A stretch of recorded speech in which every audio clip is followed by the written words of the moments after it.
নমস্কার, আমি সজল সেন, ফিজিওথেরাপিস্ট।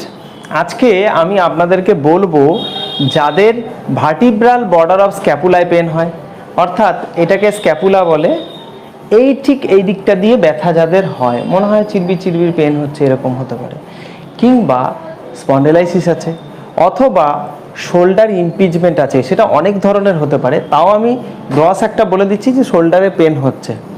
এই ধরনের যদি আপনাদের হয়ে থাকে তাহলে মাত্র একটা ব্যায়াম করবেন। আরেকটা কথা বলে রাখি এর সাথে, যারা অফিসিয়াল ওয়ার্ক করেন মাথা ঝুঁকে, সেটা লেখা হতে পারে কিংবা কম্পিউটার হতে পারে, যদি আপনারা বেশি ইউজ করেন ওই ধরনের মডালিটিসগুলো বা ওই ধরনের কাজ করেন, তাহলে ট্র্যাপিজিয়াস মাসেলে কিন্তু উইকনেস হতে পারে, সেই কারণে এই পেনগুলো আসতে পারে। মাত্র একটা এক্সারসাইজ করবেন, তাতে আপনি সারাদিনে অনেক ভালো থাকবেন। যখন সময় পাবেন তখনই করবেন। জাস্ট আপনারা অফিসে যে চেয়ারে বসে থাকেন সেই চেয়ারটাকেই ব্যবহার করবেন ব্যায়ামের জন্য, কারোর কোনো হেল্পের দরকার হবে না। এই চেয়ারে জাস্ট এইভাবে বসবেন,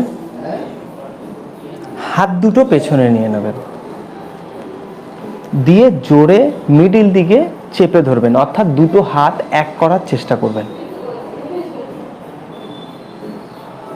10 সেকেন্ড হোল্ড করবেন, ছেড়ে দেবেন। এটা একবার হলো। এভাবে 12 থেকে 15 বার করবেন এক একটা সেটে। সারাদিনে যতবার পারবেন করবেন, দেখবেন আপনার ব্যথা, পিঠের ব্যথা হোক কিংবা শোল্ডারে পেন হোক, কমে যাবে।